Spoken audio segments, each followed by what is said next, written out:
మీ అనాది సంకల్పంలోనే మమ్మల్ని ప్రేమ చేత మీ కుమారుడైన క్రీస్తులో ఏర్పాటు చేసుకొని ఈ తరములో మాకు చక్కటి దేహాలనిచ్చి అవయవాలనిచ్చి ఆరోగ్యాన్నిచ్చి భూమి మీద మమ్మల్ని పోషిస్తూ సంరక్షిస్తున్న మీ కృపను బట్టి మీ ప్రేమను బట్టి మీకు స్తోత్రం చేయిస్తున్నాం.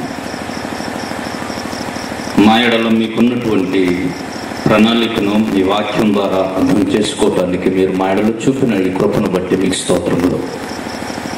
చేరువచ్చిన నీ పిల్లలందరూ మీ సంకల్పాన్ని అర్థం చేసుకుని దానికి విధేయులై సకల జనులకు ప్రకటించే బాధ్యతాయుతమైన జీవితానికి యోగ్యులుగా ఎంచబడుటకు కృప చేయమని క్రీస్తు పేరట ఈ ప్రార్థన అడుగుతున్నాం తండ్రి. ఆమేన్. ప్రియమైన దేవుని వారలారా, నిన్నటి దినాన్న కొన్ని సంగతులు మనం విన్నాం. దేవుని యొక్క వాక్యం పరలోకంలో నుంచి భూమి మీదకి మానవ ప్రమేయం లేకుండా ఈ లోకానికి వచ్చింది. అది మానవుని యొక్క శ్రేయస్సు కోసమే ఈ లోకానికి వచ్చిందన్న సంగతిని కొన్ని సంగతులను మనం విన్నాం. దేవుని యొక్క స్వరూపాన్ని కలిగి దేవుని పోలికతో ఈ లోకానికి వచ్చినటువంటి మనిషికి దేవుడు ఈ జగదుత్పత్తికి ముందుగానే చేసుకున్నటువంటి ప్రణాళికను గురించి తెలియచేయవలసిన పరిస్థితి ఏర్పడింది. వాస్తవానికి దేవుని యొక్క ఆజ్ఞకు కట్టుబడి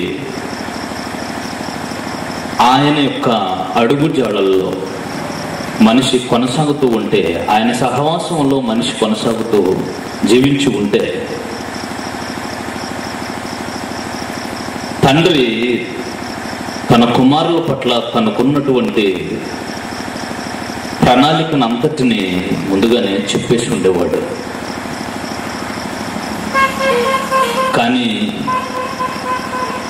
కాలక్రమేణా మనుషుడు దేవునికి దూరం అవుతూ ఉన్నా,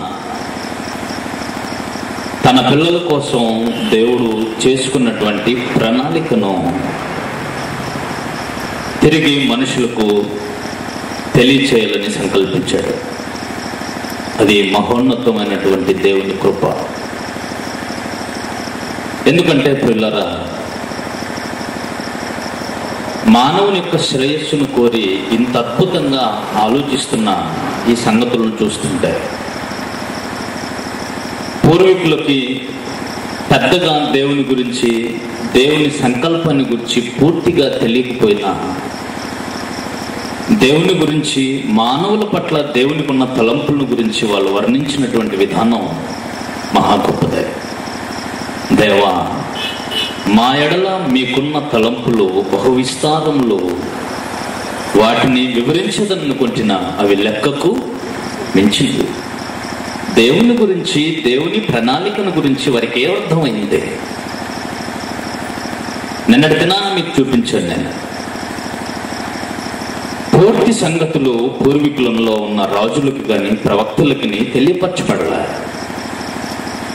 కానీ దేవుని గురించి ఎంత గొప్పగా ఆలోచించారో, దేవునికి మనిషి పట్ల ఎన్ని విధాల ఆలోచనలు ఉన్నాయో, అదే కీర్తనాకారుడు, దేవా నీవు మా ఎడల జరిగించిన ఆశ్చర్యకరమైన క్రియలను వివరించడానికి మా లెక్కకు మించినవి అంటాడు. దేవుడు వారి జీవితాల్లో జరిగించిన క్రియలను, ఆశ్చర్యమైన క్రియలను ఆలోచించి లెక్కకు మించినవి అన్నాడు. వారి జీవితాలలో, వారి పరిధిలో జరిగిన కార్యక్రమాల గురించే అలా ఆలోచించి, దేవుని తలంపులో ఇంకెన్ని ఆలోచనలు మానవుని కోసం ఉన్నాయో అని ఎన్నెన్ని విధాలుగా ఉన్నాయో, ఎన్ని తలంపులు ఉన్నాయో మీ హృదయంలో మా గురించి అని కన్న తండ్రి యొక్క మనస్సును ఎప్పుడు తెలుసుకుందామా అన్న ఆతృతతో తన ఆలోచనల్లో కనబడుతూ ఉంటుంది. ప్రియులారా, ఈరోజు ఈ లోకానికి పరలోకమందు ఉన్నటువంటి దేవుని గురించి, ఆ దేవుడు ఈ భూమి మీద ఉన్న మనుషుల పట్ల ఎలాంటి ఆలోచన విధానాన్ని కలిగి ఉన్నాడు అన్న సంగతులను పరిశుద్ధ గ్రంథంలో మనం చదివి తెలుసుకునే భాగ్యాన్ని మనకిచ్చాడు. కానీ పూర్వీకులకి చదువుకొని తెలుసుకునేంత, ఈరోజు మీ చేతిలో ఉన్నంత పరిపూర్ణమైనటువంటి వేదం వారికి లేదు. దావీదు కాలానికి వారి మధ్యలో ఉన్నది 5 కాండాలే. ఆలోచిస్తున్నారు. వారికి ధర్మశాస్త్రంగా ఉండింది కేవలం ఆదికాండం నుంచి ద్వితీయోపదేశకాండం వరకే. కానీ ఆ వేదాన్నే, అందులో ఉన్న సంగతులనే మహాభక్తులు వర్ణిస్తూ అవి బంగారము కంటను అపరంజి కంటను సాటి రాని మహోన్నతమైనటువంటి నీ శాసనాలు అని పొగిడారు వాళ్ళు. కానీ ఈరోజు 66 పుస్తకాలుగా నాటి నుంచి వేదము గ్రంథముగా చేయబడి మనుషుల చేతికి వచ్చి అంతవరకు మనుషులకు, ప్రవక్తలకు, రాజులకు తెలియని అనేకమైన సంగతులు గ్రంథస్థం చేయబడి మన చేతిలోకి వస్తే కానీ అందులో ఏమున్నాయన్న సంగతి తెలుసుకున్నాం. అయినా ఇవి కూడా పూర్తిగా అందరికీ తెలియవు. ఆలోచిస్తున్నారా? ప్రియులారా, ఈరోజు నేను మీకు కొన్ని అద్భుతమైనటువంటి సంగతుల్ని తెలియజేస్తాను. ఈ సమాజానికి మీరు చెప్పవలసినవి, మీరు తెలుసుకోవలసినవి. అది ఎంత ప్రాముఖ్యమైనటువంటి సంగతో మీకు తెలియాలి. మహోన్నతుడైనటువంటి దేవుడు ఎంత గొప్పవాడో, ఎప్పటి నుంచి ఉన్నవాడో, ఏమన్నా ఆయన కూర్చున్నటువంటి పూర్వపరాలు ఏంటో వేదం మాత్రమే చక్కగా చెప్పగలరు. ఆ దేవుని యొక్క అనాది సంకల్పం ఏంటో, ప్రణాళిక, ప్లాన్ ఏంటో అది ఈ లోకంలో ఎవరూ చెప్పలేరు. అయితే ఈ లోకానికి దేవుని గురించి చెప్పగలిగేటువంటి సువార్తలో ఈ విషయము కూడా దాగి ఉంది, ఇమిడి ఉంది. చాలా మంది అండి సువార్తను గురించి మాట్లాడుతున్నప్పుడు, సువార్తను గురించి మీరు ఆలోచించిన, లేక క్రీస్తును నమ్మేమనుకుంటున్నటువంటి మనకు కూడా క్రీస్తు యొక్క మరణానికి, మనుషుల యొక్క రక్షణకు సంబంధం వివరంగా ఎప్పుడైనా ఎవరైనా ఆలోచించి తెలుసుకున్నారా? ఏమంటే పూర్వీకులు ఏ విధంగా ఆలోచించినా, ఎలా మాట్లాడుకున్నా పాపభీతి అనేది వారి హృదయాల్లో ఉండటం వలన వారి పాపాలు ఎడా పోతాయా అనే ఆలోచనలతో ఉన్నప్పుడు, మీ పాపాలు ఇలా పోతాయి, మీకోసం యేసుక్రీస్తు చనిపోయాడు, ఆయన రక్తంలో మీ పాపాలు కడిగేస్తాడు, కాబట్టి మీరు ఒప్పుకుంటే చాలు అంటే పాపభీతితో ఉన్నారు కనుక పాపం ఇలా పోగొట్టుకుంటే బాగుండదన్న భక్తితో, భయంతో వచ్చి తమ పాపాలు ఒప్పుకొని దేవుని పిల్లలకు తీర్చిపడ్డారు. కానీ ప్రస్తుత కాలం అలాంటిది కాదు. ఎప్పుడో 2000 సంవత్సరాల క్రిందట చనిపోయినటువంటి యేసుక్రీస్తు యొక్క మరణం ఈరోజు మాకు రక్షణ, మాకు పాప విమోచన అనేది ఎలా సాధ్యం? ఈ విషయాన్ని ఆలోచిస్తుంటే క్రైస్తవులు కూడా ఏదో మూఢ విశ్వాసంలో ఉన్నారన్న ఆలోచనలు ప్రస్తుతం జ్ఞానం కలిగి ఉన్న తరమని, సైబర్ యుగమని చెప్పుకుంటున్న మనుషులలో బయలుదేరిన అనుమానం ఉంది. ఎందుకు ఇలాంటి పరిస్థితి ఏర్పడింది అంటే, సువార్తను గురించినటువంటి సంగతి సరి అయినటువంటి విధానంలో మనుషులకి అందలేదు. పోనీ మీ మనస్సాక్షిని అడగండి. మీరు ఇప్పటి వరకు చాలా సంవత్సరాలు అయింది కదా క్రైస్తవులై, నిజంగా క్రీస్తు మరణానికి, మనుషుల యొక్క రక్షణ కార్యక్రమానికి సంబంధించి అసలు దానికి దీనికి సంబంధం ఏంటి? అసలు లోకమంతా నమ్మగలిగినంత విధముగా మీరు దాని గురించి ప్రకటించగలరా, చెప్పగలరా? ఆలోచిస్తున్నారా? కనుక ప్రాముఖ్యమైనటువంటి కొన్ని సంగతులు బేసికే తెలియని పరిస్థితుల్లో 10 సంవత్సరాలు దాటిన క్రైస్తవులు ఈ లోకంలో ఉన్నారు. బైబిల్ చదివే పద్ధతే తెలియని వారు దేశ విదేశాలలో బహుగా వాడబడుతున్న రోజులు ఇవి. ఎవరి చేత వాడబడుతున్నారు అన్నది తర్వాత విషయం. వాడబడే విధానాన్ని, వారి పేరు ప్రఖ్యాతులను బట్టే లోకం గొప్పగా ఆలోచించిందేమో, కానీ కన్న తండ్రి అయిన దేవుని దృష్టిలో ఎలా ఉన్నారన్న సంగతి ఎవరు గ్రహించగలుగుతున్నారు? బోధించేవాడు దేవుణ్ణి మెప్పించటానికి బోధించాలన్న ఆలోచన ఎంతమంది బోధకుల్లో ఉంది? పూర్వీకులు మహాభక్తులు దేవుని గురించి మీరు చెప్పాలి, ఇలా చెప్పాలి అనేటప్పుడు పౌలు గారు తన ఆత్మీయంగా కన్న కుమారునికి నాయన సువార్త పనిలో ప్రయాసపడాలి అని చెప్పేటప్పుడు అతనికి ఏం చెప్పాడో తెలుసా? దైవజనుడు సన్నద్ధుడే ప్రతి సత్కార్యమునకు పూర్ణముగా సిద్ధపడి ఆ విషయాన్ని నువ్వు ప్రకటిస్తున్నటువంటి వారికే కాదు, నీవు చాలా జాగ్రత్తగా ప్రకటిస్తున్నట్టు నీ బోధన విధానం, నీ భక్తి, ఇదంతా కూడా దేవుని ముందు కనపరుచుకుంటూ జాగ్రత్త పడు అన్నాడు. దేవుని ముందు దేవుడు వింటున్నాడని కూడా ప్రకటించాలి బోధకులు. మనుషులు మెప్పించడం పెద్ద సమస్య కాదు. రాజకీయ నాయకులు కూడా మనుషులు మెప్పించే ఓట్లు వేసుకొని గెలిపించుకొని నోట్లు సంపాదిస్తున్నారు లోకం. మీకు తెలియని సంగతి ఏమీ కాదు.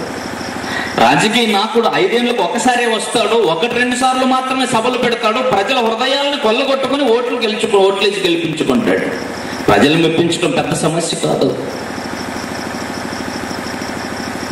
దేవుడు మెచ్చుకునేటట్టుగా చెప్పాలి వాక్యం. సువార్త అనేది వాస్తవానికి రక్షించేటువంటి శక్తి కలిగిందైనప్పుడు అది నువ్వు ప్రకటనలో ఏమైనా లోపం ఉండి ఉంటే మనలో ఉన్న లోపాన్ని సరిచేసుకోలేక అది నశించు వారికి వెర్రితనం అనేటువంటి పదజాలను ఉపయోగించి పక్కకు తప్పించుకోవటం న్యాయం కాదు. అది నశించు వారికి వెర్రితనంగానే నీకు అర్థమైంది, కానీ అది రక్షించుటకు శక్తి కలిగిందన్నప్పుడు అందులో ఉన్న శక్తి అంటూ నువ్వు ఖచ్చితంగా నీకు అర్థమైందా? మనకు అర్థమైందా? క్రైస్తవులైన దేవుని పిల్లలారా, ఈరోజు నేను ప్రకటిస్తున్నటువంటి సంగతులు మీరు చాలా జాగ్రత్తగా తెలుసుకోవాలి. పరలోకమందున్న దేవుడు సృష్టికి ముందు నుంచే ఉన్నాడు.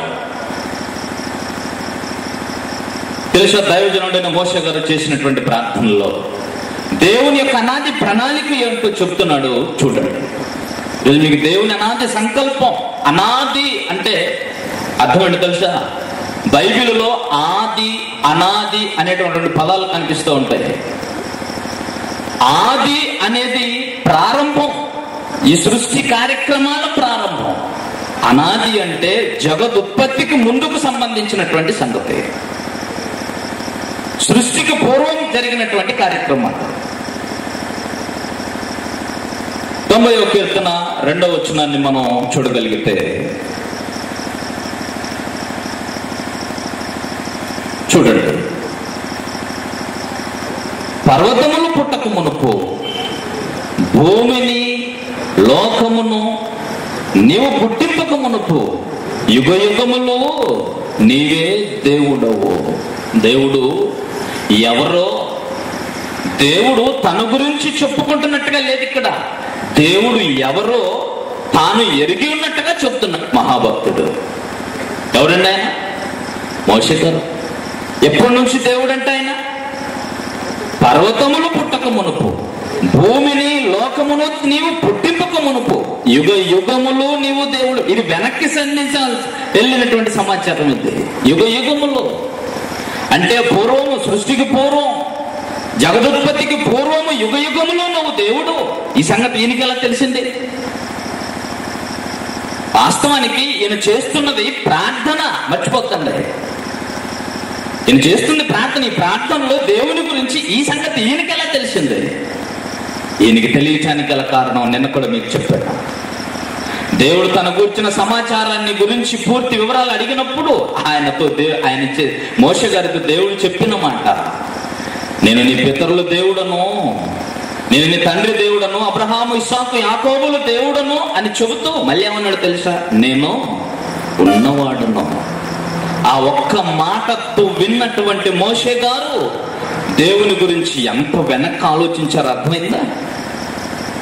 దేవుని దగ్గరకు వచ్చేవాడు దేవుని గురించినటువంటి మాటలు నువ్వు చదువుతున్నప్పుడు, వింటున్నప్పుడు దేవుని మహోన్నతమైన మహిమైశ్వర్యం అంతా, ఆయన మహోన్నత అధికారం అంతా మనిషికి తెలిసిపోవాలా. అంటే మహోన్నతుడైన దేవుడు ఎప్పటి నుంచి దేవుడు అంటే, భూమి, పర్వతములు, సముద్రం, ఈ సృష్టి అంతా పుట్టక ముందు నుంచే ఆయన దేవుడు. ఓకే, ఇప్పుడు ప్రభువైన యేసుక్రీస్తు వారు ఉన్నారు. ఈయనప్పటి నుంచి ఉన్నవాడు.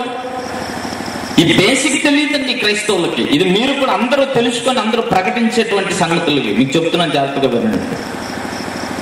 యేసుక్రీస్తు ఎప్పటి నుంచి ఉన్నవాడు, ఆయన పరిస్థితి ఏంటి అని మీరు చూడగలిగితే, క్రైస్తవులు అనుకుంటున్నట్లుగా పుట్టుక పేరుతో లోకానికి వచ్చినవాడు కాదు ఆయన. లోకం అందరి వల్ల పుట్టుకతో మాత్రమే లోకానికి పరిచయం అయిన వాడు కాదు. మహోన్నతుడైన దేవాది దేవుని కుమారుడుగా ఈ భూమి మీద అవతరించిన మహానుభావుని గురించి వేదం ఏం చెప్పిందో తెలుసా? ఆయన ఈ లోకములో ప్రవేశించినప్పుడు పాపులను రక్షించుటకు క్రీస్తు యేసు లోకమునకు వచ్చెను, ప్రత్యక్షమాయను. పాపములు తీసివేయుటకు యేసుక్రీస్తు ప్రత్యక్షమాయను. ఉన్నవాడు లోకానికి వచ్చినట్టు కనబడుతుందే. పుట్టాడు గనుక ఈ లోకానికి రావాలి అంటే ఎవరికైనా తల్లి గర్భమే మార్గము గనక యేసుక్రీస్తు వారి లోకానికి వచ్చిన కారణం చేత ఆయనకు కూడా జన్మదినం.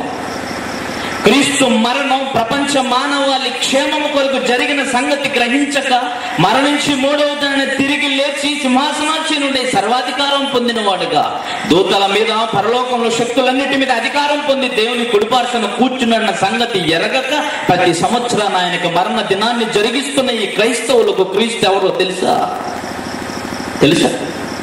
ఆయన ఎవరో? ఆయన లోకానికి వచ్చినవాడు అంటే ఆయన ఎక్కడో ఉన్నవాడు. ఆయన గురించి ఆయన్నే అడిగితే ఆయనే తన తండ్రితో ఇలా చెప్పుకుంటున్నాడు. చూడండి, యోహాను సువార్త 17వ అధ్యాయం 6వ వచనం. యోహాను సువార్త 17వ అధ్యాయం 6వ వచనం. తండ్రి, లోకము పుట్టక మునుపు నీ యొద్ద నాకు ఏ మహిమ ఉండెనో ఆ మహిమతో నన్నిప్పుడు మహిమపరచు. ఆలోచిస్తున్నారు. యోహాను సువార్త 17వ అధ్యాయం 6వ వచనం చదువుతున్నాం. తండ్రి, లోకము పుట్టక మునుపు నీ యొద్ద నాకు ఏ మహిమ ఉండెనో అంటే, లోకం పుట్టక మునుపే దేవుని యొద్ద ప్రభువైన యేసుక్రీస్తుకి మహోన్నతమైన మహిమ ఉందన్నమాట. ఇక ఆయన గురించి మాట్లాడితే మీకు తెలియని పదాలు, తెలిసిన పదాలు ఎన్నో ఉన్నాయి. కలిగి ఉన్నదేది ఆయన లేకుండా కలగలేదు. కొలసి 4వ అధ్యాయం 15వ వచనం ఆయన ఏంటంట, అదృశ్య దేవుని స్వరూపి అయి ఉండి, ఎలా తెలుసండి, సర్వ సృష్టికి ఆది సంభూతుడు. అంటే ప్రభువైన యేసుక్రీస్తు కూడా సృష్టికి పూర్వమే, ఈ జగదుత్పత్తికి ముందుగానే దేవుని దగ్గర దేవుని మహిమను అనుభవించిన వాడు ఆయన. అంటే ప్రభువైన యేసుక్రీస్తు కూడా సృష్టికి పూర్వంగా ఉన్నాడు. పరిశుద్ధాత్మను కూర్చున్నటువంటి సందర్భం, ఈయన గురించి కూడా సరిగ్గా ఎవరికి తెలియదు. కానీ వేదాన్ని చూస్తారా, ఈయన గురించి కూడా ఇదంతా మీకు తెలిస్తేనే ఏ విషయమైనా లోకానికి సరిగ్గా చెప్పగలరండి. ఈ బాధ్యత మీదే. విషయం సగం తెలుసుకొని లోకానికి చెప్పటం కష్టం, తప్పులు దొరుకుతాయి. కానీ అలాంటి పరిస్థితి మనలో కొనసాగటానికి వీలు. 40వ అధ్యాయము యెషయా గ్రంథం 40వ అధ్యాయము 12వ వచనం నుంచి 12-13 వచనాలను మీరు చూడగలిగితే పరిశుద్ధాత్మను గూర్చినటువంటి ప్రస్తావన అక్కడ కనిపిస్తూ ఉంటుంది. చూడండి, తన పురుషుడిలో జలములను కొలిచిన వాడెవడు, జానతో ఆకాశములు కొలచూచిన వాడెవడు, భూమిలోని మన్ను కొలపాత్రలో ఉంచిన వాడెవడు, త్రాసుతో పర్వతములను తూచిన వాడెవడు, తూనిక చేత కొండలను తూచిన వాడెవడు, యెహోవా ఆత్మకు నేర్పిన వాడెవడు, ఆయనకు మంత్రి అయి ఆయనకు బోధపరిచిన వాడెవడు. ఎవరు కూర్చే సందర్భం ఇది? ఈ కొలతలకు సంబంధించిన కార్యక్రమాలన్నీ ఎవరు ఉన్నట్టు కనబడుతున్నాయి ఇక్కడ? యెహోవా ఆత్మకు సంబంధించింది. యెహోవా ఆత్మ ఈయనెవరు? పాత నిబంధన గ్రంథం అంతటిలోనూ యెహోవా ఆత్మ నందు పరిశుద్ధాత్మని కూడా ఉన్న 60వ అధ్యాయం 13వ వచనాన్ని మీరు చూడగలిగితే యెషయా గ్రంథంలో పరిశుద్ధాత్మను ఉద్దేశించి చెప్పబడింది యెహోవా ఆత్మ. అంటే పేరుతో సంబంధం మీకు చెప్పాను నిన్నే, పేరుకు సంబంధించిన విషయం. దేవుని యొక్క ఆత్మ ఆత్మ. ఇదే సందర్భాన్ని మీరు 3 సువార్తల్లో, మత్తయి సువార్త అంటే 4 సువార్తల్లోనూ, లూకా సువార్తల్లోనూ, మార్కు సువార్తల్లోనూ, యోహాను సువార్తల్లోనూ, ప్రత్యేకించి 3 సువార్తల్లో ప్రభువైన యేసుక్రీస్తు బాప్తిసం పొంది ఒడ్డునకు వస్తున్నప్పుడు, మత్తయి సువార్తలో అయితే సందర్భం ఉండదు. దేవుని ఆత్మ పావురం వల్ల ఆయన మీదకి దిగి వచ్చుచుండెను. అదే మార్కు సువార్త, లూకా సువార్తలు అదే సందర్భాలను చూస్తే ఆయన ఒడ్డునకు వచ్చుచుండగా పరిశుద్ధాత్మ ఆయన మీదకి పావురాకారంతో వచ్చినట్టు. అంటే పరిశుద్ధాత్మ అన్నా, యెహోవా ఆత్మ అన్నా, దేవుని ఆత్మ అన్నా, బైబిల్ అంతా క్రీస్తు యొక్క ఆత్మ అన్నా, ఇవన్నీ ఆదరణకర్త అన్నా, సత్య స్వరూపి అయిన ఆత్మ అన్నా, ఇలాంటి పదాలన్నీ పరిశుద్ధాత్మకు సంబంధించినవి. అయితే ఇక్కడ చెప్పబడుతుంది అంటే సృష్టికి అంతటికి కొలతలు జరిగించినటువంటి మహాకార్యక్రమము ఎవరు చేయించారంటే పరిశుద్ధాత్మను చేయించారంటే ఈ 3 మీరు అనుకున్నట్టు ట్రిపుల్ రోల్ చేయలే. యెహోవా దేవుడు యేసుక్రీస్తుగా రాలేదు, యేసుక్రీస్తు పరిశుద్ధాత్మగా రాలేదు. సృష్టికి పూర్వమే 3 ఉన్నారు అన్న సంగతి మీకు తెలుస్తుంది. అయితే ఈ 3 సమక్షంలో ఈ మహాసృష్టి కలిగించబడటమే కాదు, ఈ మహాసృష్టిలో మానవుని యొక్క భవిష్యత్తును ఉద్దేశించి కూడా ఆ రోజే ఆలోచించారు. మనమైతే మన స్వరూపము చొప్పున, మన పోలిక చొప్పున నరులను చేద్దాం అని అనుకున్నాడు. ఆ నరులను తర్వాత ఆ నరులు ఒకవేళ మార్గము తప్పిపోతే వారి ఆత్మకు సంబంధించిన పరిష్కారం ఏంటి సమస్యకు అని ఆ రోజే ఆలోచించారు. మానవాళి ఆత్మకు సంబంధించిన సమస్యకు పరిష్కారం సృష్టికి పూర్వమే జరిగించబడింది, ఆలోచన చేయబడింది, సంకల్పించబడింది అన్న సంగతి మీద ఎదిగితేరా మానవాళిని వారి పాపము నుంచి, వారి పాప మరణముల నియమము నుంచి, తప్పు చేసిన వాడు మరణపాత్రుడు అనేటువంటి చట్టం నుంచి వారిని విడిపించి వారిని రక్షించేటువంటి కార్యక్రమము కూడా జగదుత్పత్తికి ముందుగానే నిర్ణయించబడిన సంగతి చూస్తే ఆశ్చర్యం వేస్తుంది. మానవాళి కోసం సర్వోన్నతులైన దేవుడు, ఆ పరిశుద్ధాత్ముడు, ప్రభు అయిన క్రీస్తు ఆలోచించిన విధానాలను చూస్తుంటే అద్భుతం అనిపిస్తుంది. పేతురు రాసిన మొదటి పత్రిక 1వ అధ్యాయం 20వ వచనాన్ని గురించి ఆలోచించగలిగితే అక్కడ ఏం చెప్తున్నాడో చూడండి. ఇంకా 19, 19 వచనాలు చూడగలిగితే, పితృపారంపర్యం అనే వ్యర్థ ప్రవర్తన విడిచిపెట్టినట్లుగా వెండి బంగారముల వంటి క్షయ వస్తువుల చేత మీరు విమోచింపబడలేదు కానీ అమూల్యమైన రక్తము చేత అనగా నిర్దోషమును నిష్కలంకమునకు గొర్రెపిల్ల వంటి క్రీస్తు రక్తము చేత విమోచింపబడుతుందని మీరు ఎదుగుదురు కదా. ఆయన జగత్తు పునాది వేయబడ మునుపే నియమింపబడి, దేనికోసం నియమింపబడినో, జగత్తుకు పునాది వేయబడక మునుపే దేనికోసం నియమించబడ్డాడైనా మనుషులను విమోచించటానికి, వారి పాపపు జీవితాన్ని విడిపించటానికి, వారిని పాపము వలన వచ్చే మరణ శిక్ష నుంచి తప్పించటానికి, వారి ఆత్మకు సంబంధించిన సమస్యకు పరిష్కారం వెండి చేత, బంగారముల చేత, ఏ వస్తువు చేత జరిగేటట్లు లేదు. అలా జరగకూడదు. ఈ విషయాన్ని గురించి చాలా వివరంగా వేదంలో చెప్పబడింది. 40 కీర్తనలో మీరు 49వ కీర్తనలో చూడితే, ఎవడనో తన సహోదరుని ఏ విధము చేతనైనను విమోచింపలేదు, ఎందుకంటే వాడి ప్రాణ విమోచన బహు గొప్పది, అది ఎన్నటికీ తీరక అటుండాల్సిందే. అది ఎప్పటికీ తీరేది కాదు. అంటే అర్థం ఏంటి? అది ఎప్పటికీ తీరక అట్లుండాల్సిందే అంటే అర్థం ఏంటో తెలుసా? దేవుడే కలుగు చేసుకుని వాడి ప్రాణ విమోచనను, వాడి ప్రాణాన్ని విమోచిస్తే తప్ప వాడికి వేరే మార్గం లేదని అర్థం. వాడి ప్రాణ విమోచన బహుధనము గొప్పది. వాడి గురించి దేవుని సన్నిధిని ప్రాయశ్చిత్తము చేయగలవాడు ఎవడూ లేడు. అది ఎన్నటికీ తీరకట్లు ఉండాల్సిందే. అంటే అది ఎప్పటికూ ఎవడు ఏమి చేసినా అది తీరేది కాదు. వాడి ప్రాణ విమోచన అంటే వాడి ఆత్మకు విమోచన. అది దేవుడే కలుగు చేసుకుని, దేవుడే తన చిత్తానుసారంగా ఆ కార్యక్రమాన్ని జరిగిస్తే తప్ప ఈ ప్రపంచ ప్రజలకు మేలు జరిగే అవకాశం లేదు. అందుకే దేవుడే కలుగు చేసుకున్నటువంటి సంగతి పూర్వీకులైన రాజులకు పూర్తిగా తెలియదు గనక వాళ్ళు అలా ఆలోచించారు, అలా రాయగలిగారు, అలాగా తలంచారు వాళ్ళు.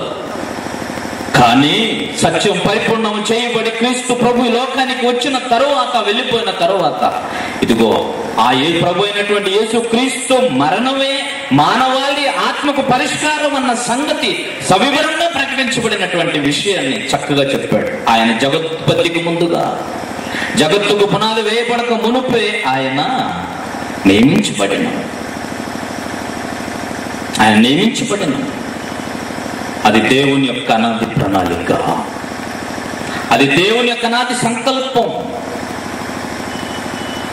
అపోస్తుల కార్యములు 2వ అధ్యాయము పేతురు గారు కూడా మాట్లాడుతూ ఏం చెప్తున్నారో చూడండి. 2వ అధ్యాయం 34-23 వచనాన్ని చూడగలిగితే, దేవుడు నిశ్చయించిన సంకల్పమును చూడండి, దేవుడు నిశ్చయించిన సంకల్పమును ఆయన భవిష్యత్ జ్ఞానమును అనుసరించి అప్పగింపబడిన ఈ యేసుక్రీస్తుని మీరు దుష్టుల చేత సిలువ వేయించి చంపారు. అంటే యేసుక్రీస్తుని మన కోసం అనుగ్రహించింది, అప్పగించింది ఎలాగునా, ఎందుకు అనంటే చెబుతున్నాడండి, దేవుని యొక్క భవిష్యత్ జ్ఞానమును అనుసరించి దేవుడు నిశ్చయించిన సంకల్ప ప్రకారంగా, దేవుని సంకల్ప ప్రకారంగా ఆయన మీకోసం అప్పగించబడ్డాడు. కానీ మీరేం చేశారంటే దాన్ని మీ చేతుల్లోకి తీసుకొని దుష్టుల చేత సిలువేసి చంపేశారు. అది మీ చేతుల్లో తీసుకోవాల్సిన అవసరం లేకుండా దేవుడు నియమించినట్టుగా, నిర్ణయించినట్టుగా జరగవలసి ఉండే. కానీ యేసుక్రీస్తుని నిజంగా మా పాపముల కోసమే ఆయన వచ్చాడని నమ్మిన వారు కాదండి వాళ్ళు. ఈయనను చంపితే ఒక పీడ విరగడైపోతుంది అనుకునే దుష్టాలోచన చేశారు వాళ్ళు. అందుకనే వారి మీద నేరం వేయవలసి వచ్చింది. వాస్తవానికి క్రీస్తు యొక్క శిలువ మరణం అన్నది దేవుని అనాది సంకల్పంలోనిదే. కానీ శిలువ వేయించి చంపినటువంటి యూదులపై నేరం ఎందుకు మోపబడుతుంది? ఎప్పుడైనా ఆలోచించిరా? వారిపై నేరం ఎందుకు మోపబడాలి? వాస్తవానికి వారు క్రీస్తుని గురించి పగతో, ద్వేషముతో, అసూయతో, అప్పటి నుంచి పూర్వకాలం నుంచి ఎన్నో సంవత్సరాల నుంచి పితృ పారంపర్యాచారాలను వస్తుంటే వాటన్నిటిని కూలదోసి మా ఆచారాలకు, మా కట్టుబాట్లకు, మా పద్ధతులకు అన్నిటినీ కూలదోసి దుయ్యబడుతూ ఈ మహోన్నతమైన దేవునిది ఏదో కొత్త విషయాన్ని చెబుతున్నాడు. ద్వేషంతో ఆయన చంపదలంచారు, కానీ మా కోసం ఈయన వచ్చాడని ఎరిగిన వారు కాదు. ఆలోచిస్తున్నారా? ఇదిగోండి, యేసుక్రీస్తు ఈ భూమి మీద మనుషుల కోసం అప్పగించబడటం అనేది దేవుని అనాది సంకల్పములో ఆయన భవిష్యత్తు జ్ఞానానికి సంబంధించింది.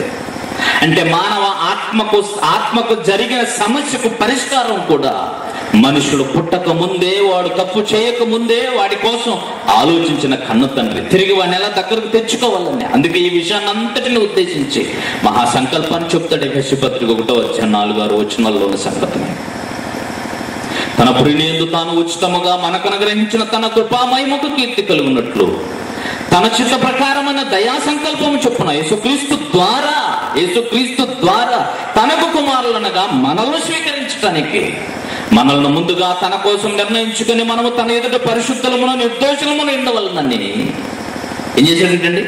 జగత్తు పునాది వేయబడక మునుపే ఆయన క్రీస్తులో ప్రేమ చేత మనల్ని ఏర్పరచుకొని, మీరు కావాలన్నమాట నిజం, మీరు పరిశుద్ధులుగా నిర్దోషులుగా జీవించాలి అనే ఆ సంకల్పంతోనే భూమి మీద పుట్టించిన మాట నిజం. మీరు మార్గం తప్పి తిరిగినా అప్పటికే తన దగ్గర ఉన్న క్రీస్తు ద్వారా తన దగ్గరికి తెచ్చుకోవాలని చేసుకున్న సంకల్పము నిజమే.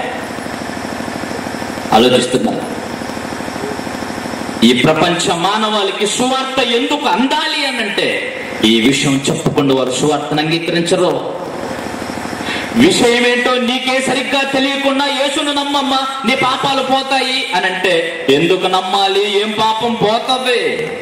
ఆయనకు మాకు సంబంధం ఏంటి అని అడిగితే ఏం చెబుతావు సమాధానం? ఆ దేవుని సంకల్పంలో క్రీస్తుకు ఈ భూమి మీద మనుషుల భవిష్యత్తుకు ముడిపడి ఉన్న సంగతి ఏంటది నీకు తెలియాలి పూర్తిగా. అది నీకు తెలియకుండా లోకానికి చెబితే నమ్మది. అది ఆ తరం కాదు. మీకు ఒక సంగతి తెలుసా? క్రీస్తు యొక్క సువార్త అనేది దేవుడు చేసిన నిత్య సంకల్పం. ఇది ప్రపంచం ఉన్నంత కాలం, ప్రపంచంలో ఎంత జ్ఞానం అభివృద్ధి చెందినా, ఎంత టెక్నాలజీ ప్రపంచాన్ని, ఎంత సైబర్ యుగం ఎంత దూసుకుపోయిన ఆధునీకరణ పేరుతో ఈ ప్రపంచానికి అర్థమయ్యే విధంగా సువార్త ప్రకటించబడింది. ఎప్పటికైనా ఈ ప్రపంచం క్రీస్తు మరణ సమాధి పునరుత్థానాలను స్వీకరించకుండా వారి పరిపూర్ణులు కాజాలడు.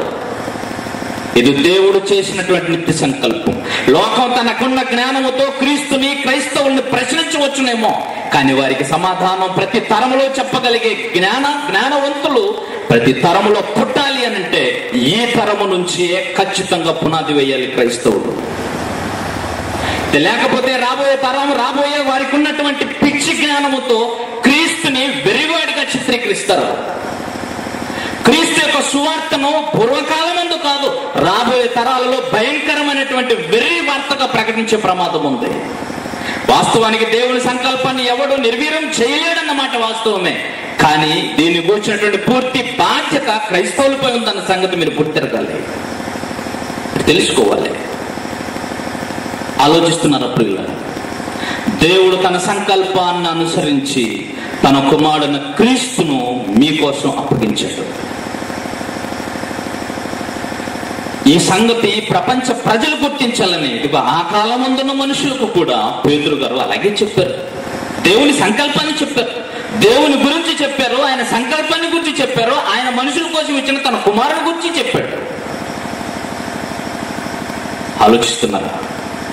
ఇది క్రీస్తు యొక్క మరణం, సమాధి, పునరుత్థానానికి సంబంధించినటువంటి సంగతి కూడా జగదుత్పత్తికి ముందుగానే నిర్ణయించబడటం. క్రీస్తు మరణం అప్పుడే నియమించబడింది. అంటే మానవాళి ఆత్మ పరిష్కారానికి, సమస్య పరిష్కారానికి ముందుగానే ఆలోచన చేయబడింది అన్నమాట. ఓకే, మరొక విషయాన్ని మీకు చెబుతున్న జాగ్రత్తగా చూడండి. ఈ ప్రపంచ ప్రజలు రక్షించబడటానికి సువార్తే శరణ్యం అయితే ఇది కూడా, ఈ సువార్త కూడా, ఇది ప్రకటించబడి సువార్త కూడా జగత్తు పునాదికి ముందుగానే నిర్ణయించబడింది. ఇది కూడా దేవుని సంకల్పమే.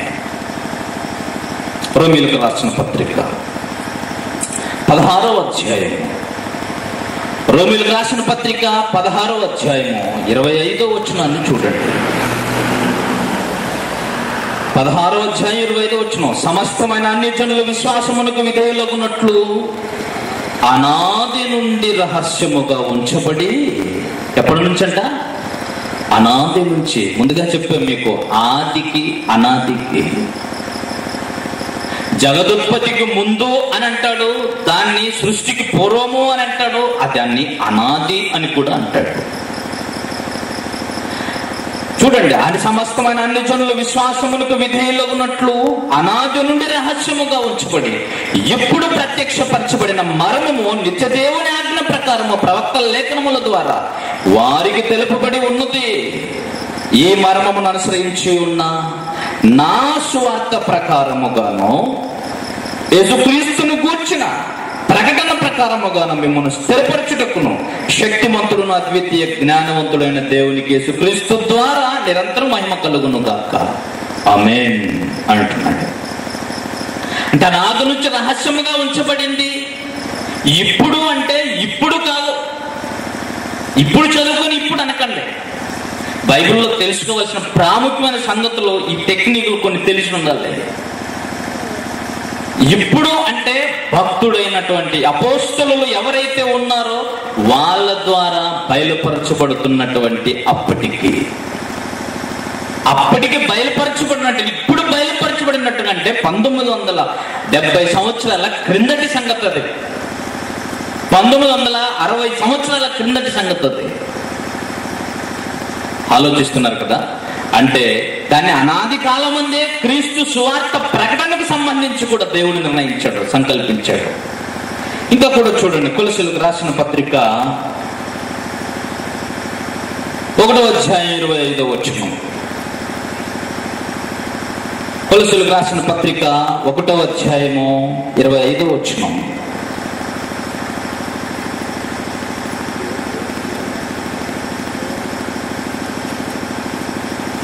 దేవుని వాక్యమును అనగా యుగములలోను తరములలోను మరుగు చేయబడి ఉన్న మర్మమును సంపూర్ణముగా ప్రకటించుటకు మీ నిమిత్తము నాకు అప్పగింపబడిన దేవుని ఏర్పాటు ప్రకారము నేను ఆ సంఘమునకు పరిచారకుడనైతేనే. ఏంటంటే యుగములలో తరములలో మరుగు చేయబడిన మర్మాన్ని సంపూర్ణంగా ప్రకటించడానికి దేవుడు నాకు అనుగ్రహించినటువంటి భాగ్యం అంటాడు పౌలు. ఆలోచిస్తున్నారా? అంటే తరముల్లో యుగముల్లో మరుగు చేయబడినది ఏంటంటే దేవుని వాక్యం, మర్మం, సువార్త. అది బయలుపరచబడిందే కాదు, అది సంపూర్ణంగా బయలుపరచబడడంతో పాటు సంపూర్ణంగా ప్రకటించబడాలి అన్నది దేవుని యొక్క అనాది సంకల్పం. చూడండి, ఇలాంటి సంగతులు వేదంలో ఎన్ని ఉంటాయి. ఎఫెసీయులకు రాసిన పత్రిక 3వ అధ్యాయం, ఎఫెసీయులకు రాసిన పత్రిక 3వ అధ్యాయం 8-11 వచనాలు కలిసిన సంగతి. దేవుడు మన ప్రభు అయిన క్రీస్తు యేసునందు చేసిన నిత్య సంకల్పము చొప్పున పరలోకంలో ప్రధానులకు అధికారులకు సంఘము ద్వారా తన యొక్క నానా విధమైన జ్ఞానం ఇప్పుడు తెలియబడవాలని ఉద్దేశించి, దేవుడు తన యొక్క నానా విధమైన ఇప్పుడు తెలియబడాలని ఉద్దేశించి శోధింప శక్యము గాని క్రీస్తు ఐశ్వర్యమును అన్య జనులలో ప్రకటించుటకు సమస్తమును సృష్టించిన దేవుని యందు పూర్వము నుండి మరుగైన ఆ మర్మమును గురించిన ఏర్పాటు ఎట్టిదో అందరికీ తేటపరచుటకు పరిశుద్ధులందరిలో తెలుపుడని నాకు ఈ కృపను అనుగ్రహించను అంటాడు. అంటే సువార్త ప్రకటన అన్నది సకల జనులకు ప్రకటించబడాలి అన్నది, అందరూ దాని ద్వారా రక్షించబడి సంఘముగా సమకూర్చబడాలి అన్నది దేవుని యొక్క అనాది ప్రణాళిక. దేవుని యొక్క అనాది ప్రణాళిక మహోన్నతమైన దేవుని సంకల్పంలో దాచి ఉంచబడిన సంగతి ప్రపంచ ప్రజల మధ్యకు వచ్చి ఎన్ని వేల సంవత్సరాలైందో తెలుసా? ఎన్ని వేల సంవత్సరాలైంది? ఎన్ని వేల సంవత్సరాలైంది? 1900 సంవత్సరాలు దాటిపోయిందే. సకల దేశములలోకి వారి వారి భాషలకు తర్జుమా చేయబడి సుమారు 400 సంవత్సరాలు దాటిపోయిందే. ఈరోజు ప్రతి రాష్ట్రంలో రాష్ట్రాల కోసం పోరాడుతున్నటువంటి వారి మాటలు వింటుంటే 60 సంవత్సరాల నుంచి జరుగుతున్నటువంటి ఈ పోరాటానికి మా ప్రాణాలు ఇస్తామని అమాయకంగా వారి జీవితాన్ని కిరోసిని పోల్చుకొని పెట్రోల్ పోసుకొని తగలెట్టుకున్నటువంటి ప్రపంచ ప్రజలను చూసినప్పుడు జగదుత్పత్తికి ముందుగా దేవుడు చేసిన సంకల్పం సంపూర్ణముగా క్రైస్తవుల మధ్యకు వచ్చి 400 సంవత్సరాల నుంచి ఉంది. ఈ సువార్త నిమిత్తం ప్రతి క్రైస్తవుడు పోరాటం చేయాలని సంగతి తెలిసిందే. ఇన్ని సంగతులు తెలిసిన ఏ క్రైస్తవులలో ఇంతైనా రోషం కనిపించడం లేదంటే వీళ్ళు దేవుని పిల్లలా, దేవుని సంఘమా? ఆలోచిస్తున్నారా? 60 సంవత్సరాల పోరాటానికే ఇంత పౌరుషం, ఇంత పవర్ ఉంటే జగదుత్పత్తికి ముందుగా నిన్ను కన్న తండ్రి ఉన్నాడే. ఈ మానవాళి శ్రేయస్సును కోరి ఎంతో మంది చూస్తున్నారు. ఈ లోకంలో ఇలాంటి చిన్న చిన్న పోరాటాల కోసం ఎంతమంది ప్రాణ త్యాగాలు చేశారు అని ఆరాటపడుతున్నారు. కానీ ఎంతో మంది ఆ పసిపిల్లల ప్రాణాలు పోయని ఏడ్చారు, బాధపడ్డారు, కేకలు వేశారు. కానీ ఈ ప్రపంచ ప్రజలలో దేవుని వాక్యం ఎరుగక, సువార్తను వినకుండా, వారి భవిష్యత్తును బ్రతికించవాలన్న ఆలోచన లేకుండా గుడ్డిగా లోకములో దేనిదేన్నో నమ్ముకొని కోట్లాది మంది ప్రజలు ఈ భూమి తమ జీవితాలను ముగించుకొని వెళ్ళిపోతుంటే వారందరిని కూర్చున్నటువంటి బాధ వారిని కన్న తండ్రిలో ఎంత ఉంటుందో మీకు తెలుసా?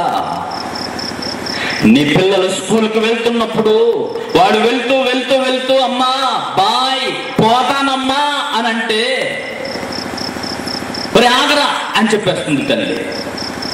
పోతానమ్మా అనంటే, వెళ్తానమ్మా అనంటే పరిగెత్తుకొని పోతుంది ఆ దగ్గరికి. ఎత్తుకొని కౌగిలించుకొని ముద్దు పెట్టుకొని, నాయన వెళ్తాను అనొద్దురా, ఏమనాలి, వెళ్ళి వస్తానరా. 20 సంవత్సరాల తర్వాత 25 సంవత్సరాల తర్వాత ఒకానొక కొడుకు పుడితే వాడికి నీకున్న బంధం 4 సంవత్సరాల 5 సంవత్సరాల వయసు అయితే ఆ చిన్నవాడు వెళ్తానన్న మాట నీ గుండెను కరిగించిందే. వాడు అటు నుంచి అటే పోతాడమన్న ఆందోళనతో నీ గుండెలకు హత్తుకున్నవే.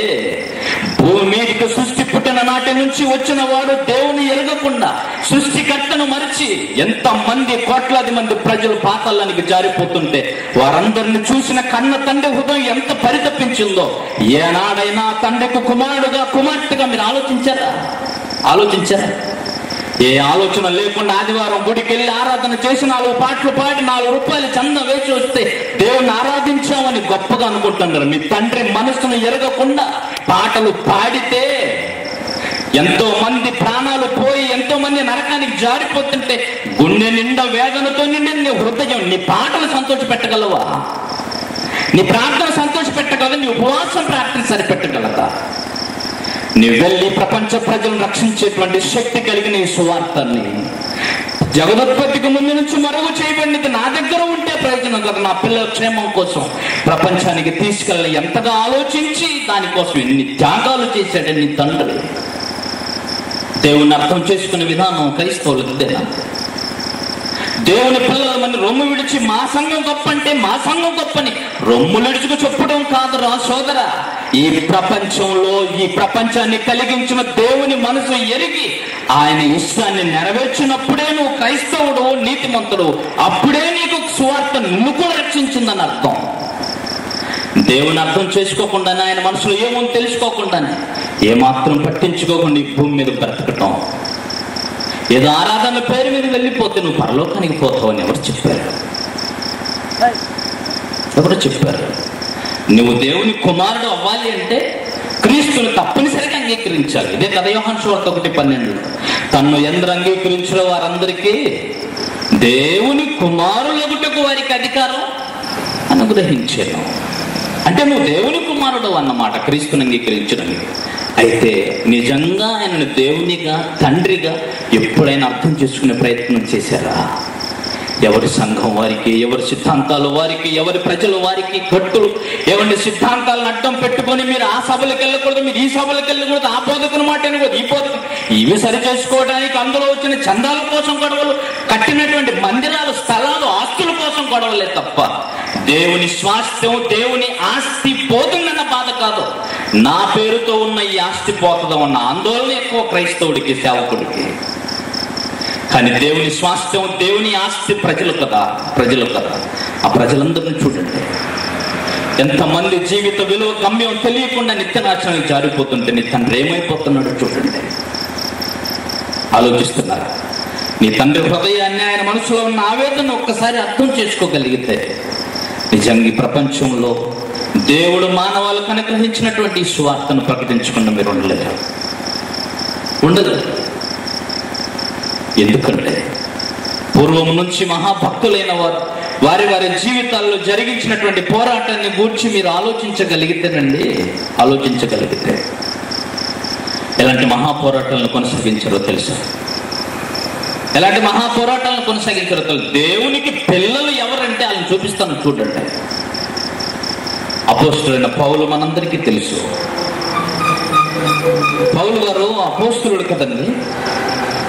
ఈ అపోస్తుల గురించినటువంటి సంగతులు కూడా మీకు చెప్పాలని నిర్ణయించుకుంటేనే కానీ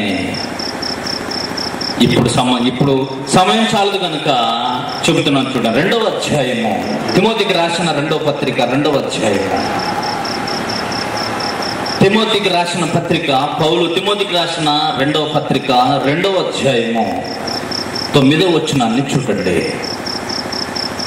నేను నేరస్తుడనై ఉన్నట్టు ఆ సువార్త విషయమై సంకెళ్లతో బంధింపబడి శ్రమపడుచున్నాను, అయినను దేవుని వాక్యము బంధింపబడి ఉండలేదు. ఏంటంటే పిచ్చి పౌలు గారికి? నిజమే, ఆయన అనుకున్న దాన్ని సాధించటంలో ఈ లోకము దృష్టిలో ఆయన వెర్రివేడగా కనబడ్డాడు. మేము జ్ఞానం లేని వారమైనట్టుగా కనబడుతున్నాం, ఉపాయం లేని వారమైనట్టుగా కనబడుతున్నాం, మరణదండన విధింపబడిన వారమైనట్టుగా కనబడుతున్నాం. ఎందుకో తెలుసా? ఈ ప్రపంచ ప్రజలకు సువార్త ప్రకటించడానికి ఆయన చెబుతున్నాడు చూడండి. నేను నేరస్తుడునయ్యున్నట్టు, వాస్తవానికి నేను నేరస్తుడు కాడు, నేను నేరస్తుడునయ్యున్నట్టు ఆ సువార్త విషయం సంఖ్యలతో బంధింపబడి ఉన్నా. ఏం చేశాడని? ఏదైతేనో ఆయన బంధించబడ్డాడు అంటున్నాడు. మీకు తెలుసా, పౌలు గారు దమస్కు పట్టణానికి వెళ్ళి సువార్తను ప్రకటించడానికి మొదలుపెట్టిన మరుసటి వారం నుంచే పౌలు గారిని చంపే ప్రయత్నం చేశారు మనుషులు.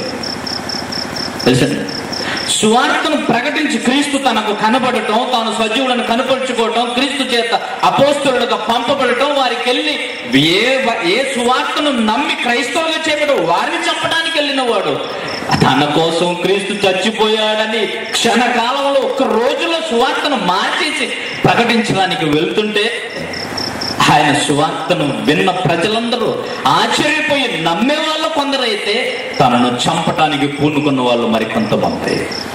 సువార్తను ప్రకటించడానికి పూనుకున్న ప్రతి క్షణం ఇక అప్పటి నుంచి అతనికి ఆరంభమయ్యాయండి కష్టాలు. దేనికోసం? తన భార్యను పోషించుకోలేకనో, తన ఆస్తులు పోతున్నాయనో, లేక ఇంకా నా అనుకున్నది ఏదో పోతుందనే కాదండి ఆయన బాధ. సువార్త ప్రకటించడానికే. నేను బంధించబడి ఉన్నా, ఎదుట దేవుని వాక్యమో బంధించబడి ఉండలేదు. ఏం చేస్తున్నాడంటే, వాక్యం బంధించబడలేదంటే ఏం చేస్తున్నాడు? ఏమండి, ఆలోచిస్తున్నారా? మీరు అపోస్తలుల కార్యం ఫిలిప్పి పట్టణంలో జరిగినటువంటి కార్యక్రమాన్ని మీరు చూడగలిగితే, ఫిలిప్పిలో అపోస్తలుల కార్యం 16వ అధ్యాయంలో నా సందర్భాన్ని మీరు చూడండి. తర్వాత మీ అందరికీ తెలుసు, ఏమన్నా సోద చెప్పుడు చేత ఆస్తిని సంపాదించుకుంటున్నటువంటి వాళ్ళు, ఆ చిన్నదానికి భూతోనను దయ్యం పట్టిన దయ్యం ఉన్న సంగతిని గ్రహించినటువంటి పౌలు వీరు ప్రార్థనా స్థలానికి అనగా వీళ్ళు సముద్రపు దరిన ఊరి చివరిన గవిని వెళ్ళిపోతే ఎక్కడో ప్రార్థన జరుగుతుంటే అక్కడికి వెళ్తూ వస్తూ ఉన్నారు. లూదియా అనేటువంటి స్త్రీ ఉంది. ఇదిగో వారి ఇంటి నుంచి ప్రార్థనా స్థలానికి ప్రతిరోజు వెళ్ళి వస్తూ ఉన్నటువంటి సంగతిని చూసి, వీరు సర్వోన్నతులైన దేవుని దాసులు, వీరికి రక్షణ సువార్తను ప్రకటించడానికి మీకు వచ్చారని చెబుతుంటే, ఆ మాట్లాడుతున్నట్టు ఆ మాటలు అందరూ స్వీకరించడానికి, ఏమన్నా దయ్యం ప్రకటిస్తుంటే బాగా ప్రకటిస్తుంది అనాలి కదా. సువార్త ప్రకటన వాళ్ళు చెప్తున్న దయ్యం చెబుతున్న మాట ఏంటి చూసారా? ఎంత గొప్పగా సర్వోన్నతులైన దేవుని దాసులు, వీరికి మీకు రక్షణ సువార్త ప్రకటించడానికి వచ్చారు. ఈ మాట ఇప్పుడు దయ్యాలు పట్టిన వాళ్ళు మాట్లాడితే ఇప్పుడంతా అయ్యగారి సువార్తే. అయ్యగారి వార్తలు చెప్పడానికి మైకుల నోటి దగ్గరికి, కానీ అప్పుడు ప్రకటిస్తుంది పౌలు గారిని గురించి. ఆయన ప్రకటించే సువార్తను గురించి దయ్యం మాట్లాడండి. కానీ పౌలు చెప్పాడు, నువ్వు మంచి చెప్పినా ఏమి చెప్పినా ముందు ఈ అమ్మాయిని విడిచిపెట్టి వెళ్ళిపో అనగానే ఒక మామూలు మనిషి అయినందుకు పౌలును తీసుకెళ్లిపోయి మళ్ళా తమ లాభసాధనం పోయింది అనుకొని ఈ విషయాన్ని అధికారులను చెప్పకుండా ప్రజలందరినీ పోగేసి రోమియోలమైన మనం అంగీకరించుటకైనా స్వీకరించుటకైనా మనం ఒప్పుకొని మరి యొక్క సంగతిని, మరి యొక్క రాజుని, మరి యొక్క దేవుని గురించి ఈయన ఏదో ప్రకటిస్తున్నాడు అని దుర్వార్త అపనింద వేసి చెరసాల్లో వేస్తే, చెరసాల్లోకి వెళ్ళిన తర్వాత వీళ్ళు పాడుతున్న పాటలు, చేస్తున్న ప్రార్థనలు ఖైదీలు వినటం, ఏమంటే చెరసాల నాయకుడు వినటం, వాళ్ళు కూడా రక్షణ సమాచారాన్ని అంగీకరించటం. మనం పాడతాం పాటలు అంటే వాళ్ళ చెరసాల్లో పాడినటువంటి పాటలను బట్టి ఖైదీలు వింటున్నారంట. ఉండుకోండి, అర్ధరాత్రి పూట ఎందుకు డిస్టర్బ్, నోరు మూసి కూర్చోండి, పడండి, సరిపోవట్లేదు మీకు, ఇంకా మీరు ఇక్కడికి వచ్చిన తర్వాత బుద్ధి రావట్లేదని ఎవరు అంటలేదట. వారు పాటలు పాడుతుంటే ఇటు ఖైదీలు వినుచుండేది అని ఉంటుంది 16వ అధ్యాయంలో. ఆలకింపని వారి పాటలలో కూడా రక్షణ సువార్త. భూకంపము జరిగిన తరువాత ఏం జరిగింది? చెరసాల నాయకుడు వచ్చాడు, తను చంపుకొనబోతూ ఉన్న ఆ సందర్భంలో ఏమండి, అయ్యా మేమందరం ఇక్కడే ఉన్నాం, నేనే కాదు నాతో ఉన్న ఖైదీలు కూడా అందరం ఇక్కడే ఉన్నాం, భూకంపం కలిగింది, తలుపులు తెరవబడ్డాయి, పరిగెత్తలే, అందరం ఇక్కడే ఉన్నాం, నువ్వేమి చేసుకోవద్దని చెబితే వెంటనే అతను అడిగిన మాట ఏంటో తెలుసా? నేను రక్షణ పొందుటకు ఏం చెయ్యాలి? ఎవరు సువార్త చెప్పారు ఆయనకి? ఎవరండి చెప్పారు? వారి పాటలలో ఉన్న సువార్త చెరసాల నాయకుడి మనసును మార్చింది. వారి ఇల్లంతా సువార్త చెప్పండి. ఫిలిప్పి పట్టణంలో ఫస్ట్ లూదియా అనేటువంటి స్త్రీ వారి కుటుంబం బాప్తిసం పొందింది. నెక్స్ట్ చెరసాల నాయకుడు వారి కుటుంబ బాప్తిసం పొంది రక్షించబడింది. చెరసాలలో ఉండి కూడా కుటుంబాలను రక్షించాడు. చెరసాలలో ఉండి పత్రికలు రాశాడు. ఎఫెసీయులకు రాసిన పత్రిక కానీ, కొలసీయులకు రాసిన పత్రిక కానీ, ఫిలిప్పీలకు రాసిన పత్రిక కానీ, తిమోతికి రాసినటువంటి పత్రికని, ఇవన్నీ పౌలు గారు చెరసాల్లో ఉండి రాసినవని తెలుసా మీకు? అనాది నుంచి మర్మంగా ఉంచబడిన దేవుని మర్మం ప్రకటించడానికి నాకు అప్పగించబడినటువంటి సువార్త అడ్డగించాలని అపవాదో వాడి అనుచరులో ప్రభుత్వాలు అధికారులు కంకణం కట్టుకొని నన్ను లోపల పెట్టినా నేను ప్రకటించడానికి దేవుడు నాకు అప్పగించిన సువార్త సత్యము మాత్రం బంధించబడటానికి వీల్లేదు అని పెన్నుకి పేపర్కి పని పెట్టాడు. అంతే.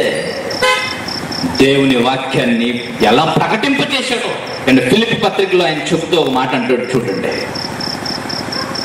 కొలసీయులకు రాసిన పత్రిక అనుకుంటాను, కొలసీయులకు రాసిన పత్రిక మొదటి అధ్యాయాన్ని చూడండి.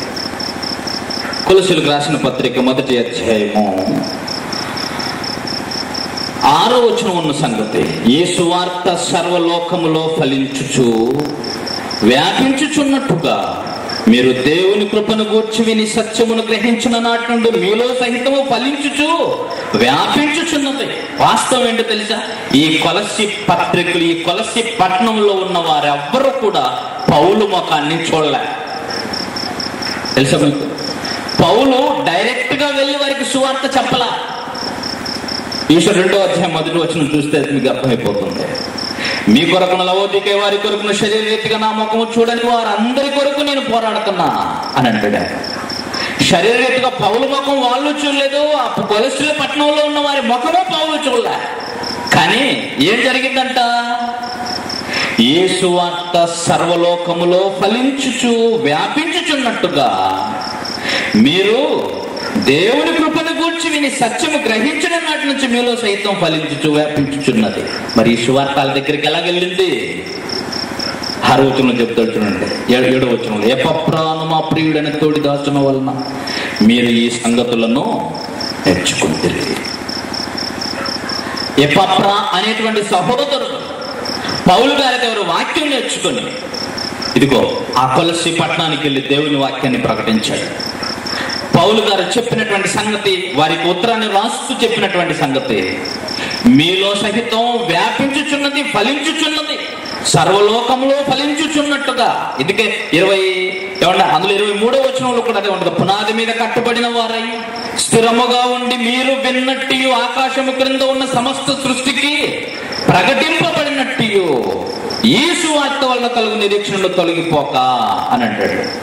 సర్వ సృష్టికి, ఆకాశమున సమస్త సృష్టికి ప్రకటింపబడినట్టు ఎలా ప్రకటించబడింది? 12 మంది అపోస్తలులు సర్వలోకానికి వెళ్ళి సర్వ సృష్టికి సువార్త ప్రకటించడం ఎలా సాధ్యం అంటే ఇదిగో ఇలా సాధ్యం. అంటే వారు ఏమైపోయినా వారి కోసం ఆలోచించిన వారు కాదండి. వారు బంధించబడిన వాక్యం బంధించబడటానికి వీల్లేదని పూర్వీకులు, మహాభక్తులు, నిస్వార్థ పరులు క్రీస్తు కోసం వాక్యం ప్రకటించాలన్న బాధ్యత, సువార్త యొక్క అవసరత ఈ ప్రపంచ ప్రజలకు ఎంత అవసరమో ఎరిగిన వారుగా, దేవుడు తమకిచ్చిన బాధ్యతను గుర్తించిన వారుగా ఇంత కఠోరమైన నిర్ణయాలు తీసుకుని వాక్యాన్ని సకల జనులకు ప్రకటించిన నిర్ణయం తీసుకున్నందు చేతనే ఈ ప్రపంచ నలుమూలలకి 1900 సంవత్సరాలు కాదు, కేవలము 400 సంవత్సరాలు దాటక ముందే సకల లోకానికి వెళ్ళింది వాక్యం.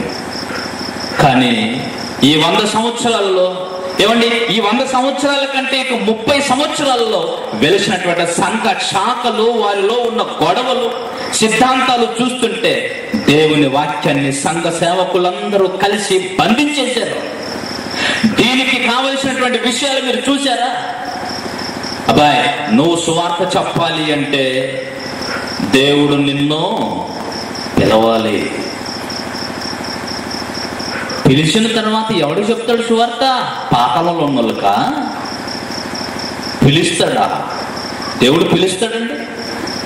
దేవుడు పిలుస్తాడన్న మాట పచ్చి అబద్ధం. నీవు కూడా తొందరగా వాక్యం నేర్చుకొని దేవుని వాక్యాన్ని ప్రకటిస్తే తన ఉనికి ఎక్కడ దెబ్బతింటుందో అన్న దురాలోచనతో ఒక యవనస్తుడును దేవుని వాక్యము నేర్చుకోకుండా వానే దేవుని పిలుపు కోసం అనేటువంటి మాయలో ఉంచి అసలైన పిలుపు వరకు వాడిని వెయిట్ చేయించి నిత్య నాశనానికి కారకులైన ఈ సేవకుల్ని ఏం చేయాలి? దేవుడు చూసుకుంటాడు అంటారా? దేవుడు చూసుకుంటాడు. అని నువ్వు అంటున్నావు. నీకేమి చేమగొట్టినట్టు కావట్లేదు. కానీ అలాంటి వారు లేక లోకం నాశనానికి వెళుతున్న కన్న తండ్రి బాధ ఎంతో ఆయనలోనికి వెళ్ళి ఆలోచించి తెలుస్తుంది. సృష్టికర్త అయిన దేవుడు ఎంత ఆవేదన చెందుతున్నాడో తెలిస్తే ఈ ప్రపంచ బంధకాల నుంచి ప్రజలను విడిపించి సత్యాన్ని తొందరగా ప్రజలకు నేర్పించి ప్రపంచ నలుమూలలోకి తీసుకెళ్తారు. ఇందులో మరొక సమస్య ఉంది. స్థానిక సంఘాలలో వాక్యం నేర్చుకోవటం, ఆ తర్వాత అక్కడున్న పెద్దలపై తిరగబాటు చేయటం, ఇదొక పెద్ద సమస్య. పాపం దీనికి భయపడే సేవకులు ఇంకొక సేవకులు చేయడం భయపడుతున్నారు. ప్రత్యేకించి యవనస్తులైన దేవుని పిల్లలారా, మీరు దేవుని వాక్యం నేర్చుకుంటే సంఘం ఉన్న చోట మరో సంఘాన్ని కట్టడం కాదండి అయ్యా. ఏ సంఘము లేని అన్ని జనులు కోట్లాది మంది ప్రజలు ఉన్నారు, లక్షలాది మంది ప్రజలు ఉన్నారు. వారికి దేవుని వాక్యాన్ని ప్రకటించండి. చెడిపోయింది వాళ్ళు, వీళ్ళు కాదు. ఉన్న సంఘాలని చిలుకు చేసుకుంటే, ఉన్న సంఘాల నాశనం చేసుకుంటే మీకు మీరే దేవుని వాక్యాన్ని బంధించి సత్యానికి సంఖ్యలు వేసి మీ సంఘాలని కుటుంబాలకు పరిమితం చేసుకుని దేవుని పైన పాడు చేయకండి అయ్యా. మీరు నిజంగా దేవుని పిల్లలైతే, దేవుని మనసరిగిన క్రీస్తు సంఘస్థులే అయితే నేను చెబుతున్నాను, మీరు నడుము బిగించి సకల జనులకు వెళ్ళి వాక్యాన్ని ప్రకటించండి.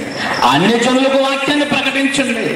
పౌలు గారు మీకు మాదిరి కావచ్చు. అయితే పౌలు గారు అంటారు, నేను వేరొకని పొలిమేరలో ప్రవేశించను.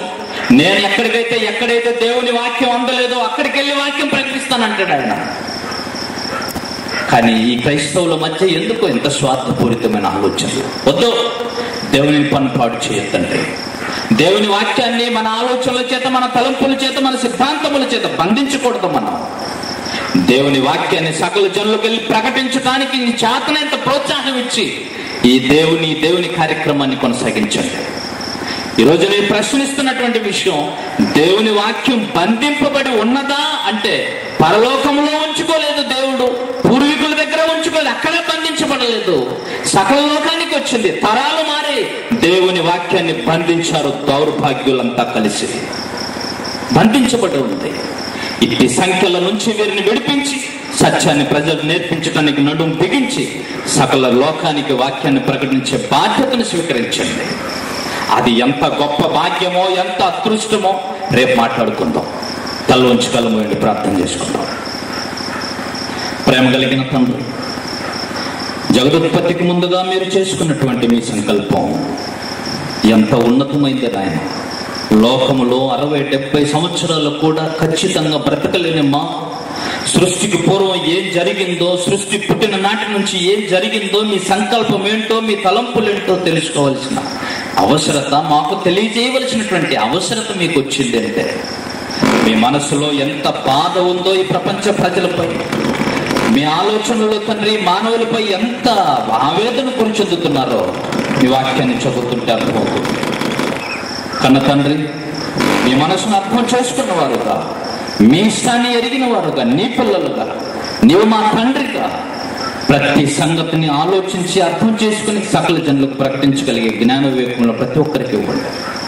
ఏ ఒక్కరి వలన సువార్తకు అభ్యంతరం కలగకుండా, ఏ ఒక్క సంఘం వలన, ఏ ఒక్క సేవకుడు వలన వాక్యం బంధించబడకుండా సకల లోకానికి ప్రకటించబడాలని మీ సంకల్పాన్ని నెరవేర్చి మీ పిల్లలుగా ఉండాలని మీ అనాది సంకల్పం ఏంటో ఈరోజు నీ పిల్లలు ప్రకటింప చేయడానికి మీరు చూపిన కృపను బట్టి కృతజ్ఞతాస్తుతులు చెల్లిస్తున్నాం. విన్నవారి హృదయాల్లో నుంచి చెరిగిపోకుండా నాయన, వారి హృదయాల్లో విడిచిపెట్టకుండా వారి దానికోసం ఫలించేటట్టుగా, వారి హృదయంలో వాక్యం నాటబడి ఫలించి సర్వలోకంలో వ్యాపించి అంతగా అభివృద్ధి చెందుటకు సహాయం అనుగ్రహించమని మీ ప్రియ కుమారుడు మరక్షకుడు క్రీస్తు పేరిట ప్రార్థన మీకు సమర్పించి వేడుకుంటున్నాం పరమ తండ్రి. ఆమేన్.